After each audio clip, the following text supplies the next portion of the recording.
दोस्तों, मुस्लिम कानून में तलाक का मतलब केवल तलाक बोल देने से शादी खत्म हो जाना नहीं होता है, बल्कि तलाक के कई प्रकार होते हैं और हर प्रकार का तरीका, नियम और असर अलग-अलग है। यदि आसान भाषा में समझें तो सबसे पहला प्रकार तलाक ए-हसन होता है, जिसे सबसे अच्छा तरीका माना जाता है। उदाहरण के लिए, यदि आरिफ और सना की शादी को 8 साल हो गए हैं, लेकिन रोज झगड़े होने लगे, परिवार वालों ने समझाया, रिश्तेदारों ने समझौता कराने की कोशिश की, लेकिन बात नहीं बनी। अब आरिफ है, वो गुस्से में तुरंत फैसला नहीं करता, बल्कि सोच समझकर पत्नी को केवल एक बार तलाक कहता है। इसके बाद तुरंत शादी खत्म नहीं होती, बल्कि इद्दत शुरू होती है, जिसका मतलब इंतजार की अवधि होता है। सामान्य रूप से लगभग 3 माहवारी यानी कि पीरियड्स है तक। इस दौरान पति चाहे तो वापस साथ रह सकता है। जैसे 1 महीने बाद आरिफ को लगा कि गलती हो गई और वो सना के साथ फिर से रहने लगा, तो रिश्ता बच सकता है। लेकिन यदि इद्दत पूरी हो जाए और पति वापस साथ ना रहे, तो तलाक पूरा माना जा सकता है। यदि बाद में विवाद हो जाए कि तलाक हुआ है या नहीं, या पत्नी खर्चा, मेहर, बच्चों की जिम्मेदारी या कानूनी रिकॉर्ड चाहती है, तो फैमिली कोर्ट जाया जा सकता है। वहाँ एडवोकेट साहब हैं, वो आपकी याचिका तैयार करेंगे, जिसमें निकाह की तारीख, तलाक की तारीख, इद्दत, विवाद, गवाह, मांगी गई राहत वो लिख देंगे और तलाक की डिग्री आपको कोर्ट से मिल जाएगी। अब बात करते हैं दूसरे प्रकार की तलाक की, तलाक ए हसन। इसमें एकदम से रिश्ता खत्म नहीं होता, बल्कि अलग अलग समय में 3 बार तलाक बोलना होता है। उदाहरण के लिए, सलमान और नाजिया की शादी को 10 साल हो गए, विवाद बढ़ने लगे। मान लीजिए जनवरी में पति पहली बार तलाक बोलता है, फिर समय देता है ताकि समझौता हो सके। फरवरी में भी बात नहीं बनी तो दूसरी बार तलाक बोलता है, फिर परिवार वाले हैं वो समझाते हैं, फिर भी बात नहीं बनी तो तीसरी अवधि में तीसरी बार तलाक बोलता है। इसके बाद तलाक पूरा माना जा सकता है।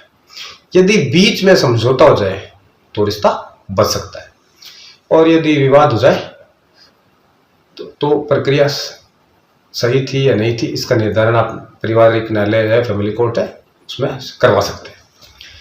तीसरा प्रकार होता है तलाक के बिद्दत। पुराने समय में कुछ लोग एक साथ तलाक तलाक तलाक बोल देते थे। उदाहरण के लिए, इमरान ने गुस्से में मोबाइल पर पत्नी को तलाक लिख दिया कि भाई तलाक तलाक तलाक। लेकिन अब भारत में एक साथ 3 तलाक कानूनन मान्य नहीं माना जाता है। केवल गुस्से में 3 बार तलाक बोल देने से शादी खत्म नहीं मानी जाएगी। इसी प्रकार चौथा जो तलाक का प्रकार है वो है खुला। इसमें पत्नी अलग होना चाहती है और पति भी बाद में अलग होने के लिए मान जाता है। उदाहरण के लिए, मान लीजिए फातिमा और आदिल की शादी को 6 साल हो गए, रोज उनके बीच विवाद हो रहे थे। फातिमा मानसिक तनाव में रहने लगी। उसने पति से कहा कि वह अब ये रिश्ता आगे नहीं रखना चाहती, और उसका पति है वो भी मान गया। दोनों अलग अलग हो गए। इसे खुला कहते हैं। यदि पति अलग होने के लिए तैयार ना हो और पत्नी गंभीर कारणों से अलग होना चाहती हो, तो वह अदालत का सहारा ले सकती है। और फिर तलाक का 5वां प्रकार आता है मुबारत। इसमें पति और पत्नी दोनों अलग होना चाहते हैं। और उदाहरण के लिए, मान लीजिए आदिल और शबाना पिछले 5 साल से अलग रह रहे थे। दोनों ने समझौते की कोशिश की, लेकिन बात नहीं बनी। पति भी अलग होना चाहता था और पत्नी भी। दोनों ने मिलकर रिश्ता खत्म कर दिया। इसे मुबारत कहते हैं। फिर बात करते हैं 6ठे प्रकार का तलाक, जिसको बोलते हैं तलाक ए तफवीज। इसमें पति पहले से पत्नी को कुछ शर्तों पर तलाक देने का अधिकार दे देता है। उदाहरण के लिए, निकाह के समय निकाहनामे में लिखा गया कि यदि पति दूसरी शादी करेगा तो पत्नी को तलाक लेने का अधिकार होगा। बाद में पति दूसरी शादी कर लेता है। अब पत्नी अपने दी को जो अधिकार मिला था निकाह के समय, उसका उपयोग कर सकती है। यदि पति विवाद करे तो पत्नी अदालत जा सकती है और निकाहनामा दिखा सकती है फिर बात करते हैं अपने जो तलाक का नेक्स्ट प्रकार है, वह है फस्क, जिसमें अदालत है वो विवाह को खत्म करती है। उदाहरण के लिए रुखसार नाम की कोई लड़की, उसकी शादी हुई, लेकिन पति कई साल से घर छोड़कर चला गया, खर्च भी नहीं देता, कोई खबर भी नहीं है उसकी। अब पत्नी फैमिली कोर्ट जा सकती है। इसका भी कोर्ट प्रोसीजर है, वो सिंपल ही, कभी वकील के पास आप जाओगे, वो आपकी याचिका फाइल कर देगा कि भाई निकाह कब हुआ, पति कब से गायब है, या खर्च क्यों नहीं दे रहा है, साथ रहना क्यों संभव नहीं है। फिर अदालत है वो नोटिस भेज देगी, जवाब मांगेगी, सबूत देखेगी, और बाद में जो निकाह है वो समाप्त करने का आदेश दे सकती है। फिर आता है तलाक का 8वां प्रकार मुस्लिम लॉ में, लियन।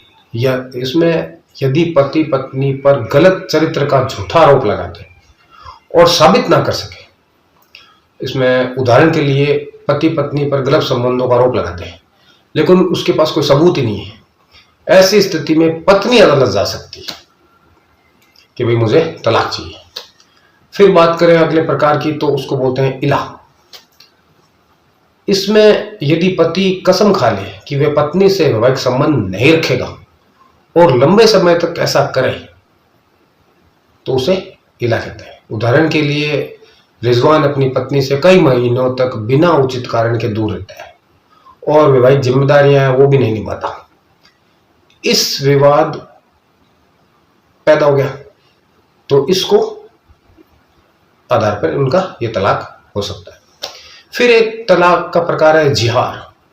इसमें पति पत्नी की तुलना ऐसे रिश्ते से कर देता है जिससे शादी हमेशा के लिए मना होती है।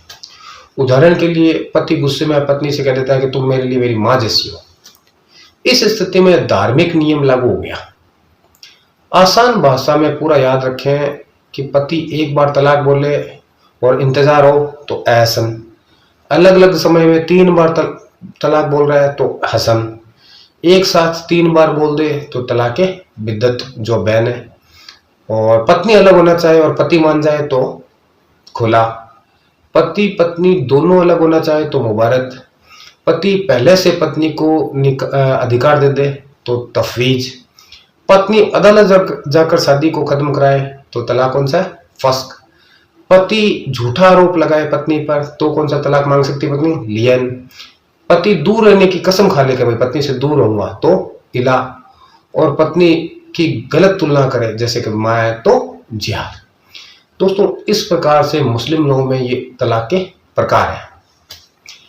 अगर आपको मुस्लिम लॉ में तलाक के सारे प्रकार समझ में आ गए हों, और मैं उम्मीद करता हूँ आगे होंगे, मैंने इस संबंध में पहले भी एक वीडियो बनाया था, उसमें भी मैंने उदाहरण के साथ इन चीज़ों तरीकों को बताने की का पूरा प्रयास किया था, और अभी फिर मेरे पास कमेंट आया तो मैंने ये दोबारा बताया।